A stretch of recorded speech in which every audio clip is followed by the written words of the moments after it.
Sir, முதலமைச்சர் விஜய் மேல ஒரு முக்கியமான விமர்சனம் என்ன அப்படின்னா பாலிடிக்ஸ் ஆஃப் சைலன்ஸ் அப்படின்னு சொல்றாங்க. ஒரு அமைதியா இதுவரைக்கும் வெளியில இருந்த வரைக்கும் சைலன்ஸா ஸ்டாண்ட் எடுக்காம இருந்திருக்க முடியும் இஷ்யூஸ்ல. பட் இப்போ கவர்மெண்ட்டுக்குள்ள வந்ததுக்கு அப்புறம் ஸ்டில் அந்த சைலன்ஸோட அந்த மௌனமாக விஜய் இருக்கிறது அப்படிங்கிறது ஒரு விமர்சனத்துக்கு உள்ளாக்கப்படுது. இப்பதான் முதலமைச்சர் ஆயிருக்காரு. நேத்து தான் நம்பிக்கை வாக்குல வெற்றி பெற்றிருக்காரு. டைம் கொஞ்சம் கொடுங்க. அதுக்குள்ளேயே கேள்விகள் விமர்சனங்களை வைக்கிறது என்னை பொறுத்த வரைக்கும் பொருத்தமாக இருக்காது. இப்போ இந்த 3 நாட்கள நடந்த விஷயங்கள்ல இருந்து பார்க்கும்பொழுது நிலைப்பாட சொல்லியிருக்காங்க. நீட்டை பத்தி அவங்க நீட்டு தேவையில்லைன்னு சொல்லியிருக்காங்க. அரசாங்கத்தில் வந்து நேரடியாக மக்களுக்கு வந்து மாணவர்களுக்கு பணம் கொடுக்கறது தொடர்ந்து இருக்காங்க. இதுக்கு மேல என்ன பேசணும்? என்ன சீஃப் மினிஸ்டர் என்ன ரன்னிங் காமெண்ட்ரியா கொடுக்க முடியும்? அப்பதான் வந்திருக்காரு. கொஞ்சம் டைம் கொடுங்க. பட் அசம்பிளிக்குள்ள ஒரு ஸ்பான்டேனியஸ் தேவைப்படுதுல சார். ஏன்னா உதயநிதி உள்ளிட்ட எல்லாரும் பேசும்போது அதுக்கு ரியாக்ஷன் வந்து வெளியில போய் அறிக்கையா கொடுக்கறாரு அப்படிங்கறத திமுக இப்பதானே வந்திருக்காரு. முதல் முறையா சட்டமன்றத்துக்கு வந்திருக்காங்க. அவங்க கட்சியில இருக்கவங்க பெரும்பாலும் முதல் முறையா வந்திருக்காங்க. கொஞ்சம் டைம் கொடுங்க. அந்த ரோல் ஃபில் ஆகணும்ல. கொஞ்சம் வரட்டுமே. எல்லாருமே வந்து முதல் நாள்ல வந்த உடனே பண்றாங்க இருக்கு. அவருக்கு இப்பதானே அரசியலுக்குள்ள வந்து ஒரு கட்சியை வச்சு இதுவே ஒரு எனக்கு தெரிஞ்ச ஒரு மகத்தான வெற்றி. இது டைம் கொடுங்க. டைம் கொடுக்கறதுக்கு முன்னாடியே விமர்சனம் வைக்கிறது என்னை பொறுத்த வரைக்கும் பொருத்தமாக இருக்காது. உதயநிதி இன்னொரு வார்த்தை சொல்றாரு, சோஃபா மாடல் கவர்மெண்ட் அப்படின்னு சொல்லி இதை விமர்சிக்கிறாரு. அதெல்லாம் ரைட்டுங்க. இன்னைக்கு வந்து முதலமைச்சர் திரு விஜய் அவர்கள் அவருக்கு தான் மக்கள் வாக்களித்திருக்காங்க. அவருடைய செயல்பாடை தான் பாக்குறாங்க இல்லையா. இந்த மாதிரி இந்த பஞ்ச் டயலாக் எல்லாம் ஒன்றும் முக்கியம் கிடையாது. யார் யார் பஞ்ச் டயலாக் கொடுக்குறாங்க அது ஈக்குவலா என்னாலையும் பஞ்ச் டயலாக் கொடுக்க முடியும். பஞ்ச் டயலாக வச்சே ஒன்றும் எடை போடுறது இல்லை. மக்கள் செயல்பாட்டை வச்சு தான் எடை போடுவாங்க. அதுக்கு என்னை பொறுத்த வரைக்கும் நீங்க வந்து ஒரு 6 மாசம் 1 வருஷம் நீங்க வந்து டைம் கொடுக்கணும். அதுக்கு முன்னாடி விமர்சனம் பண்றது என்னை பொறுத்த வரைக்கும் பொருத்தமாக இருக்காது. திமுக உடைய இந்த நீங்க உறவை முறிச்சுக்கிட்டது ஒரு பரஸ்பரமா நடந்திருக்கலாம். பட் கொஞ்சம் சாஃப்டா நடந்திருக்கலாம்ன்ற ஒரு வார்த்தையை சொல்றீங்க. Correct, okay.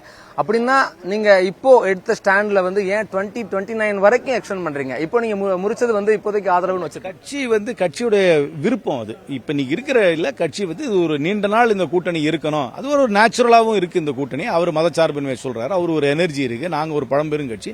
ஒரு நேச்சுரல் ஃபிட் இருக்கு. இது கொஞ்சம் நீண்ட நாள் தொடரணும். கட்சியில இருக்கவங்க எல்லாம் விரும்புறாங்க. அதைத்தான் அவங்களும் விரும்புறாங்க.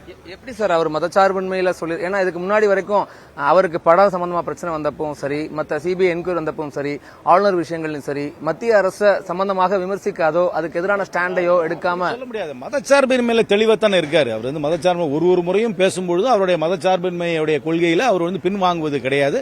அவருடைய வேட்பாளர்கள் பட்டியலை பார்த்தினார் என்றாலும் அது மதச்சார்பின்மையை வந்து பின்பற்றுகிறார் என்பதுதான் தெரியுது. அதனால அந்த விமர்சனத்தை நான் ஏத்துக்கல. அவர் மேல வைக்கிற அந்த விமர்சனத்தை நான் ஏத்துக்கல. சார், இப்போ அதிமுக எம்எல்ஏகள் இத்தனை பேர் 30 பேருடைய ஆதரவு கிடைக்கக்கூடிய பட்சத்துல நம்மளுக்கு எதுவும் காங்கிரசுக்கு சிக்கல் வரும்? கேட்டாரு. அவங்களா வந்து ஆதரவு கொடுக்குறாங்க.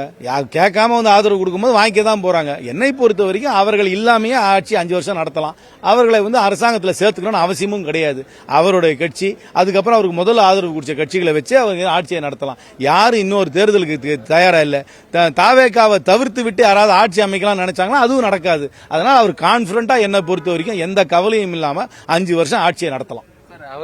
அவங்களா கேட்காம வந்து ஆதரவு கொடுத்தாங்க. சரி, கேட்காம ஆதரவு கொடுத்தவங்களை போய் தனிப்பட்ட முறையில் சிவி சண்முகம் அலுவலகத்தில் போய் சந்திக்கிறது அப்படின்னது எப்படி? இப்ப நாளைக்கு ஒரு வேட்பாளர் வெற்றி பெற்றாருன்னா ஓட்டு போட்ட இடத்துலயும் தான் நன்றி சொல்ல வராங்க. ஓட்டு போடாத இடத்துலயும் தான் போய் நன்றி சொல்றாங்க. எலெக்ஷனுக்கு அப்புறம் போய் ஒரு பரஸ்பரமா எல்லாருக்கும் ஒரு நன்றி தெரிவிக்கிறார். அவ்வளவுதான் வழி. அவர் ஒன்றும் கேட்கலையே. கேட்காத ஆதரவு வந்தா வேண்டான்னு யாருமே சொல்ல மாட்டாங்க. எடப்பாடி பழனிசாமி சொல்றாரு சார், வருத்தப்பட்டு சொல்றாரு, நான் தான் பொதுச் செயலாளர், என்ன எங்கிட்ட இருக்க ஒரு தரப்பை போய் சந்திக்கிறது தவிர அமைச்சர் யாரை போய் பாக்குறாரு யாரை பாக்கல முடிவு பண்றது நான் இல்ல. ஆனா அது வரைக்கும் எல்லாரையும் போய் பரவலா போய் பாக்குறத நான் வரவேற்கிறேன். அவங்களுக்கு பவர் ஷேர் பண்ணக்கூடிய பட்சத்துல அது என்னவா உங்களுடைய பவர் ஷேர் பண்ண தேவையில்லை நான் நினைக்கிறேன். எனக்கு தெரிஞ்சிருக்கேன். அது அவங்க டிமாண்ட் பண்ண அவங்க ஆதரவும் தேவையில்லை. அவங்களோட பவர் ஷேர் பண்ணவும் தேவையில்லை. அவங்க நான் திருப்பி தெளிவா சொல்றேன். 5 ஆண்டுகள் எந்த பிரச்சனையும் இல்லாமல் திரு விஜய் அவர்கள் தலைமையில ஆட்சி தமிழ்நாட்டில் நடக்கும். அதனால வந்து அவங்க வந்து யாராவது வந்து ஆட்சி ஆதரவு கொடுக்கிறேன் ஆதரவு வாபஸ் பண்ணிக்கிறேன் சொல்றது பயப்பட வேண்டாம். தாவேக்காவை தவிர்த்து விட்டு யாராவது ஒரு ஆட்சி அமைக்கலாம் தமிழ்நாட்டில் நினைச்சாங்கன்னா அது நடக்காது. இந்த சட்டமன்றத்துக்குள்ள நடக்காது. சார், இன்கேஸ் ஷேர் பண்றாங்க அப்படின்னா அது வந்து நம்ம மதச்சார்பின்மை கொள்கையோட ஒத்து போக முடியாது. ஏன்னா பிஜேபி அலையன்ஸ் என்டிஏ அலையன்ஸ் கேட்டுட்டே இருக்கீங்க. நீங்க அப்படி பார்த்தா நீங்க ஹைபோதெட்டிக்கல் क्वेश्चनக்கு எல்லாம் ஆன்சர் பண்ண முடியாது. நான் என்னுடைய கருத்து என்ன, என்னை பொறுத்த வரைக்கும் அவருக்கு வந்து 5 வருஷத்துல எந்த அச்சுறுத்தலும் கிடையாது. நிலையான ஆட்சி 5 வருஷம் தர முடியும். அவருக்கு வந்து அந்த மாதிரி ஏடிஎம்கேல இருக்கிற ஸ்பிளிண்டர் குரூப்பை வந்து அரசாங்கத்தில் சேர்த்துக்கணும்னு என்னை பொறுத்த வரைக்கும் அவசியம் கிடையாது. அதனால அவர்களை அரசாங்கத்தில் சேர்த்துக்கணும்னு அவருக்கு அவசியமே கிடையாது. மக்கள் வந்து ஒரு ஃப்ரெஷ்னஸ், ரெண்டு திராவிட கட்சிகளுக்கும் மாறாக ஒரு ஆட்சி அமைய வேண்டும் தான் வாக்களித்திருக்காங்க.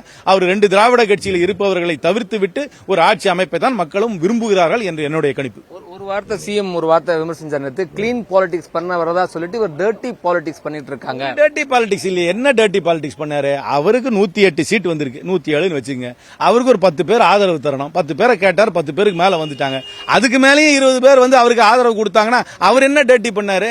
இப்ப நம்மளே ஒரு எலெக்ஷன்ல நிக்கிறோம், நம்ம பிரச்சாரம் பண்ணாத இடத்துல நமக்கு வாக்கு அளிச்சுட்டாங்கன்னா அந்த வாக்கு வேண்டாம் நான் சொல்லுவோம், வாக்கு என்னும் போது இது என்ன கேள்வி? எனக்கு புரியவே இல்லை. எனக்கு இதுல என்ன டர்ட்டி, இதுல என்ன டர்ட்டி என்ன நடந்திருக்கு? ஏதாவது போய் அண்டர் ஹேண்டா ஏதாவது பண்ணிருக்காரா? அவருக்கு அவங்க வந்து வாக்கு அளிக்கிறாங்க, அவருக்கு ஆதரவு தராங்க, அதை ஏத்துக்கிறாரு, அவ்வளவுதானே. அது என்னன்னா என்ன பதில் வேணும் சொல்லுங்க. இல்ல அது இல்ல சார், நான் எனக்கு இருக்க டவுட்டை கேட்டுக்கிறேன் சார். டவுட் இல்ல, நீங்க ஏதோ நான் பதில சொல்லணும்ன்றதுக்காக நீங்க அக்கா கேட்டுட்டே இருக்கீங்க. உங்களுக்கு என்ன பதில் சொல்லணும் சொல்லுங்க, அதை நான் முடியுமா முடியாது சொல்லிடுறேன். அது ஒரு டர்ட்டி பாலிடிக்ஸ் கிடையாது. இல்ல ஓட்டு போடுறதுங்கிறது வேற, இது கவர்மெண்ட் ஃபார்ம் பண்றது முதல்ல தெளிவா தெரியுங்க. அந்த அதிமுகவில் இருந்து 25 பேருடைய ஆதரவு அவருக்கு தேவையில்லை. அவர்களாக வந்து அந்த ஆதரவை தந்தால் அதை ஏற்றுக்கொள்வார், அவ்வளவுதானே. அவர் ஏன் வேண்டான்னு சொல்றாரு? அது ஒருத்தர் வந்து வாக்களிக்கிறாங்கன்னா அதை வேண்டாம் சொல்லுவாங்க, அவங்களே வாக்களிச்சிட்டாங்கன்னா அதை எண்ணாதீங்க சொல்ல முடியும். இவரு நாடமும் இல்லை, இவருக்கு தேவையும் இல்லை. நான் மீண்டும் சொல்கிறேன், தெளிவாக சொல்கிறேன், 5 ஆண்டுகளுக்கு திரு விஜய் தலைமையில, தாவேகா தலைமையில ஆட்சி தமிழ்நாட்டில் நடக்கும். எந்த விதமான டிஸ்டர்பன்ஸும் இருக்காது. தாவேகாவையும் விஜயையும் தவிர்த்து விட்டு வேற யாராவது வந்து 118 பேரை கூட்டி ஆட்சி அமைக்கலாம் நினைச்சாங்கன்னா அது நடக்காது. இந்த பாராளுமன்றத்தில் நடக்காது. ஆதரவை கேட்கவே இல்லையே. கேட்காத ஆதரவு வந்துச்சுன்னா அவர் என்னங்க பண்ணுவாரு? நம்ம அவர் உட்கார்ந்து இருக்காரு ஒரு பந்தியில, அவங்களா வந்து எக்ஸ்ட்ராவா வந்து ஒரு ஸ்வீட் வச்சுட்டு போயிட்டாங்க. அது என்ன பண்ண முடியும்?